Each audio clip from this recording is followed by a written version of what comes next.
Hey, welcome back to another atetreewon video, and today I got something a little different for you guys. I've got a story time slash mukbang. It's my first one, so hopefully you guys like it.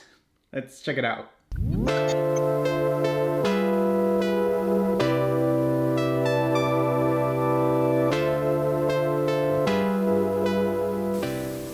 Alright guys, like I said, welcome back to another atetreewon video, and yes, I'm doing my first ever mukbang slash story time. Don't worry, if you did not subscribe for this content, or if you're like, yo, this isn't why I subscribed to you, don't worry, pass this video up. Wait for the next one. The next one will probably be more your speed. But if you're curious about a story, about a time I had a really bad reaction to a henna tattoo, stick around. It's a pretty funny story.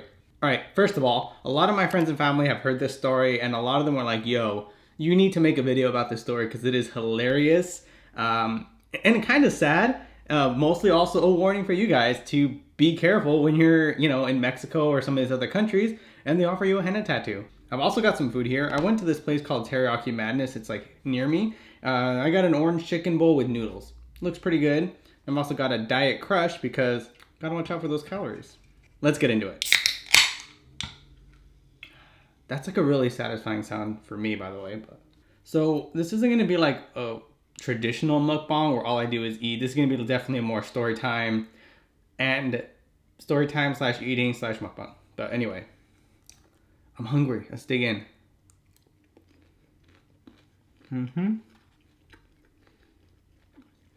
The place I went to is more of like a chain or local chain. Really good. The orange chicken there is better than the one at Panda.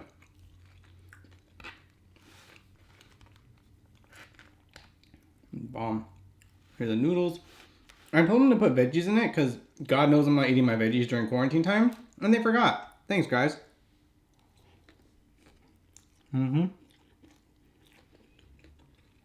Still good, though.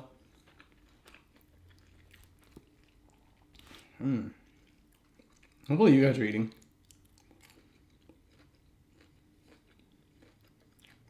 Bomb.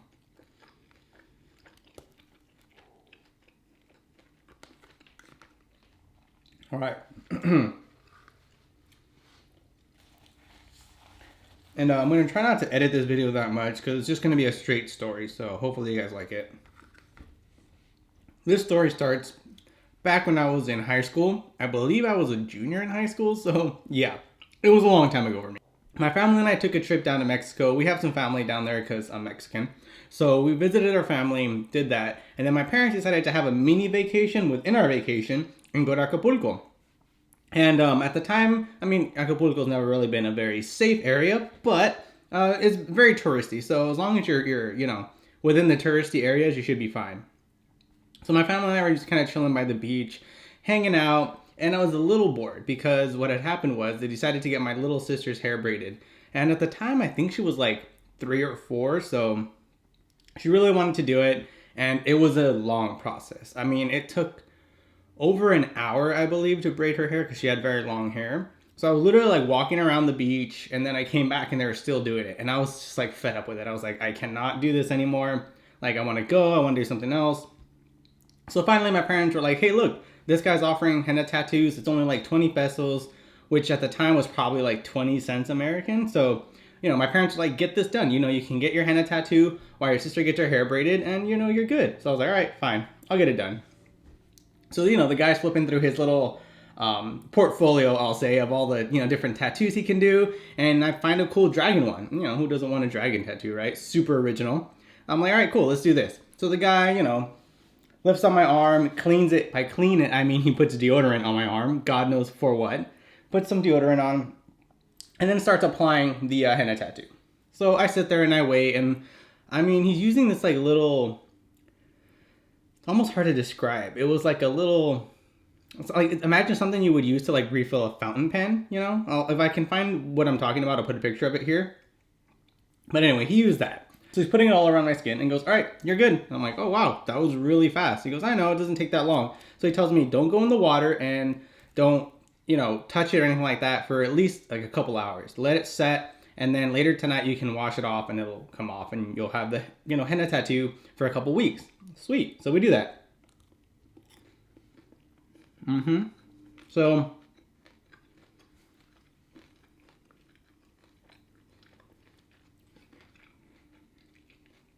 I take the man's advice because he's on the beach and he's a professional. And we go back to the States eventually. Because this was probably like a couple days before we were about to leave. The story doesn't get interesting until I'm back home in the States. We're here in the States, and I've got my henna tattoo.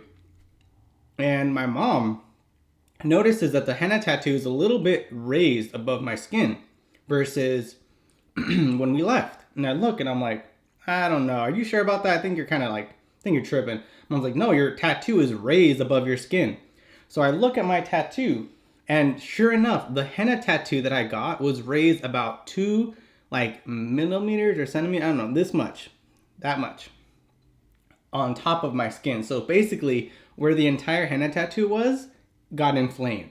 And now keep in mind, this guy didn't puncture my skin, none of that. So me and my family were trying to figure out what happened. We were like, did I get an allergic reaction? Like, what's going on?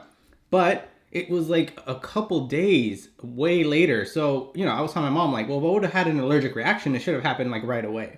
It shouldn't have taken this long. So my parents are kind of like, you need to go to a doctor. We need to get this figured out. So I go to a doctor, you know, with my mom, because I was technically a minor at the time. And they're like, you know, asking us, you know, what's going on, what happened. So without thinking, really, my mom and I just say, well, I had a henna tattoo and, you know, the ink's fallen off, but it's still kind of there. The design, you can still kind of see it. And what the, you know, receptionist took down that that told the doctor was, got a tattoo done, ink fell out. So, you know, the doctor came in with the assumption that I got a real tattoo and somehow my body like pushed out the ink and I have an infection. So the doctor comes in and we have this like awkward like mashup of her trying to figure out how I had a tattoo done with no like breaking the skin markings. And, you know, we're looking at her and I'm like, why is she inspecting my arm? Like, you can just see that it's topical. And then the lady goes, so when did you get the tattoo done? And I go, oh, I got it done like a while ago in Mexico. And she goes, okay. She goes, and like, did they clean it or anything like that? And I'm trying to explain to her what the guy did. And she goes, so you weren't in like a tattoo shop? Like, you was just outside? And I'm like, yeah. And then I go, oh, I'm like, no, it was a henna tattoo. It wasn't a real one. And the lady goes, oh, so we all kind of felt like an idiot. But, you know, either way, I still had the marking on my body. The doctor's looking at it now kind of with a different pair of eyes now that she kind of understands what really happened. And she's looking at me and she's like, so this is a henna tattoo? And I go, yeah. And she goes, well, are you aware of what happens if you get like a poor henna tattoo? And later on I learned it was like a black henna tattoo. And I'm like, no, what happens? She goes, so it's basically an allergic reaction that your body has to like poor ink that they put to make these henna tattoos really cheap so that, you know, they'll last long and they can just make the henna, black henna product in batches so they don't run out, right? And I'm like, no. So I'll post some pictures of my henna tattoo and what it looked like. It's gnarly. Be careful. You know, I'm gonna do a countdown. 3. So don't look at these tattoos if you're like eating or if you like squeamish at all, because it's kind of gross. This isn't me. I don't have any pictures of it, unfortunately, because this was a while ago. We didn't really have a digital camera, and this was before all phones had cameras, believe it or not. So these pictures are kind of what my tattoo looked like and what I looked like afterwards. So keep that in mind. Excuse me. So we're at the doctor's and the doctor's like, look, the only thing I can really prescribe you is a steroid topical cream. She's like, that's the best I can do. And hopefully it goes away. And, you know, my mom and I were like, hopefully, what do you mean? And she explains further. She goes, well, you basically have a 2nd-degree burn on your skin. And I'm like, what? And keep in mind, it didn't really hurt. It like, I guess it did like burn a little bit, but it never really like hurt to the point where I'm like, oh my God, I have a burn. I need to go to the doctor. It was like just on top of my skin. So I have some definitions here on my iPad of basically what happened. So there's a chemical that's in there called, this is a hard one to read, paraphenylidamine, but PPD. Here's the word, and it's shortened for PPD. And that is what, you know, gives people the poor allergic reactions and scarring, essentially. You can be scarred for life for this. And that's what the doctor told me. So, you know, my mom and I were like, what do you mean it might go away? She goes, well, it's going to be a scar. It's like you have a burn on your arm, essentially, and it might not go away. You might just be scarred for life with your black henna tattoo. So now we're all freaking out. my mom is like, well, good job. That 20 pesos tattoo that you got, well, now it's costing us almost $500 with the doctor's visit, the follow-up doctor's visit, and having to pay for the, really powerful steroid cream. That might not work. So I'm putting on the topical steroid cream, and it's funny because after about another couple weeks, the ink is completely off of my arm. Like, you can't even see the ink anymore, and you can't really even see the tattoo. But if I got lotion to put over it, or that steroid cream, you see, like, my arm was completely, like, you wouldn't see anything, right? Like this. But as soon as I put the lotion over it, you could still see the design because it was all completely raised. It was still kind of cool. But luckily I didn't have any like severe burns. It was just like a really poor allergic reaction to it where it was just really raised everywhere. So, we're putting the steroid cream on, and my mom was like, well, I hope you like it because you might end up with it for the rest of your life. And I'm like, yeah. No joke, I even thought about just getting it permanently tattooed on me at that point because I thought that would be better than just having a weird outline that you could faintly see. But anyway, so I'm putting on this steroid cream basically religiously to hope that it'll, make the swelling go down. And keep in mind, I'm like a month in at this point because I had to use the steroid cream for like 2 weeks. So go to the doctor for my follow-up. Another bite.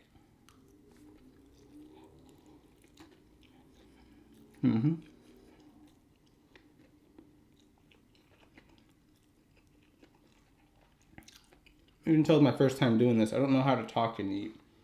I was raised not to do that. Gotta find the right bite of chicken.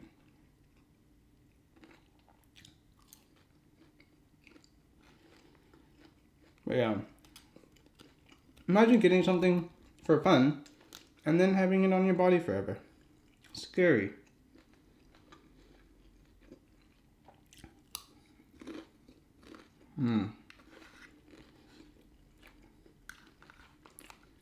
Good orange chicken. Could use a bit more sauce.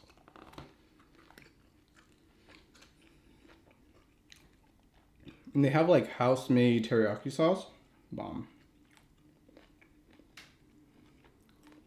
Made all in-house. Bloop.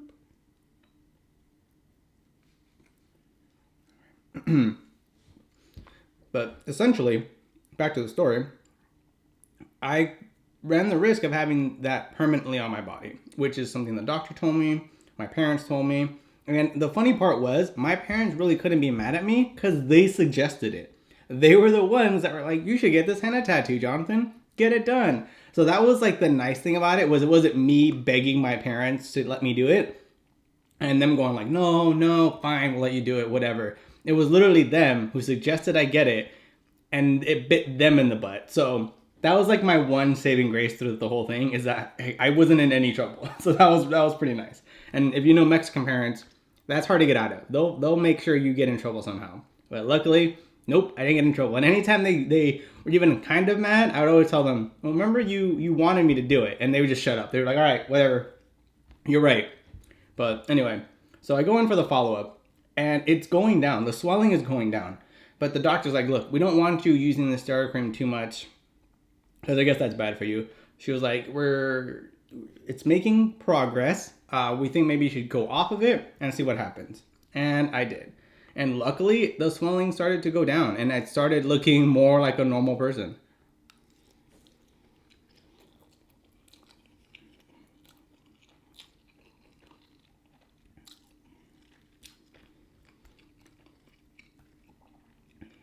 And I think I had that design faintly for about a year. Not gonna lie, the swelling all did go down, but it was there for a long time. It took a long time for it to completely go away, which I'm really lucky for. I think what happened was a lot of that skin just ended up dying, falling off, and that's what saved me.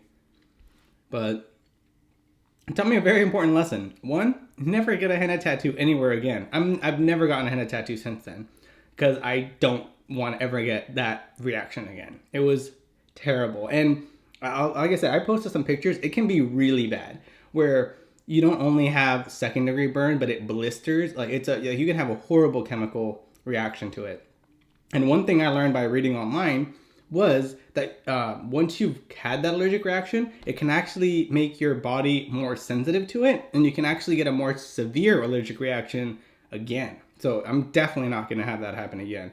And it's not like it's an allergic reaction like some people are allergic to like eggs or milk or anything like that. It's like everybody would have this reaction because of the quality of the henna tattoo is so poor. It's literally like they're making a chemical and they're putting it on your body that shouldn't be on your body. So everyone would have that type of reaction. So moral of the story, if you're traveling abroad and you see someone offering you these henna tattoos, don't do it. It's not just Mexico either. I've read online that it happens up in the UK and it's a problem in Europe a lot as well. So if they're offering you a really, really cheap henna tattoo somewhere abroad, don't do it. Don't get it done. Go somewhere if you want to get a henna tattoo where you could probably sue them for that allergic reaction. You know, like if you're, you know, here in the States and you go to an amusement park and they give you a henna tattoo and you have that allergic reaction, cool. Then you can sue them and they'll pay for all your medical bills. Because God knows I couldn't sue the one random dude in Mexico.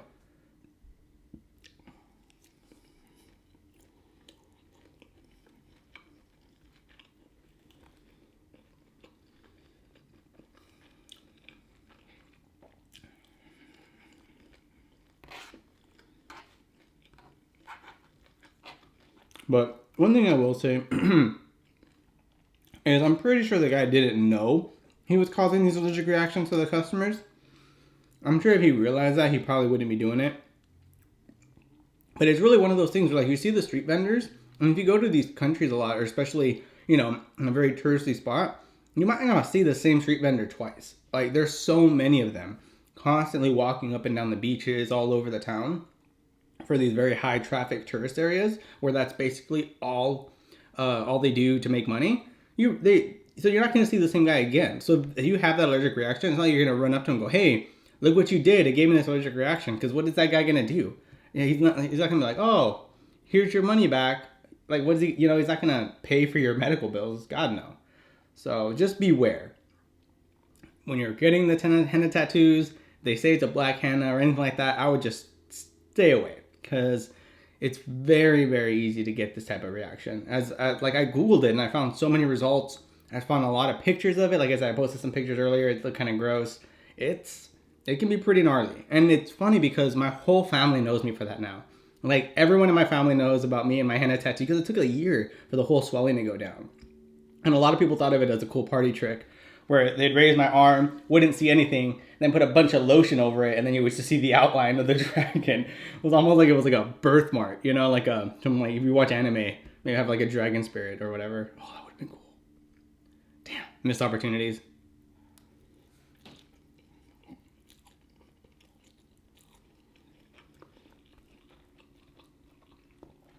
But I mean, yeah.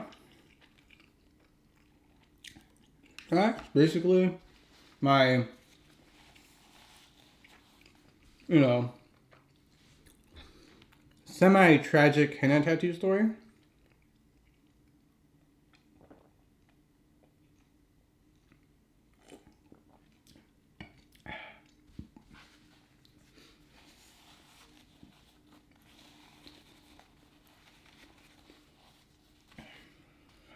Let's see, I pulled up some more results here regarding black henna just to see if anybody wants any more info on it.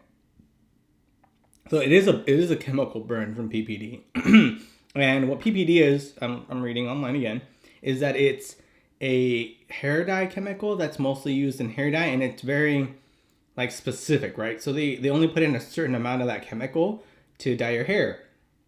But what the people do that make this black henna is they get more than what you should be putting on your body to make it much darker, much quicker. And that is what they use to put on your body to make it give you that henna tattoo that, you know, you put on your body, it goes off right away. Or excuse me, that they put on your body, it dries, and then you have that henna effect, right? Where it's like after a couple hours you have that body mark. Well, they shouldn't be doing that. Not at all. Good.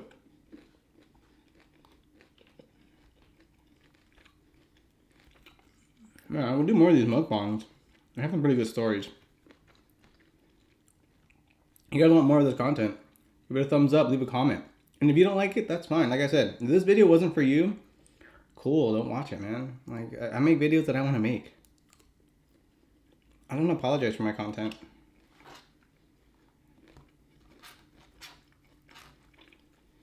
Speaking of my content, though, almost at 1,000 subs. At 1,000 subs, giving away a $100 Amazon gift card. All you gotta do, leave a comment on the video in the description down below, and make sure you're subscribed, and you're entered. Now, it's a $100 USD Amazon gift card. So if you live in another country, whatever the USD equivalent of $100 is, that's what you're getting. And if your country doesn't have Amazon, that sucks. I'm only doing Amazon. So if your country doesn't have Amazon, sorry. I'm not gonna like Venmo you money. That's weird. I'm just gonna send you a gift card. Make sure you have an email address, a valid one. I'll figure out how to get in touch with you. Don't worry about it. That's my whole story. I don't want to drag this on too long. I've already had it going on for about 20 minutes. I just want to make a nice, quick little story where I'm eating, talking to you guys. I kind of like doing these little mukbangs. I think they're fun. If you want another one, like I said, leave a thumbs up, leave a comment down below. Any suggestions, let me know as well. But, all right, guys. That does it for another atetreewon video mukbang story time. If you liked this video, leave a like. And if you loved it, well, go ahead and subscribe. Until next time, me and my orange chicken noodle teriyaki bowl thingy, we're out of here. Bye.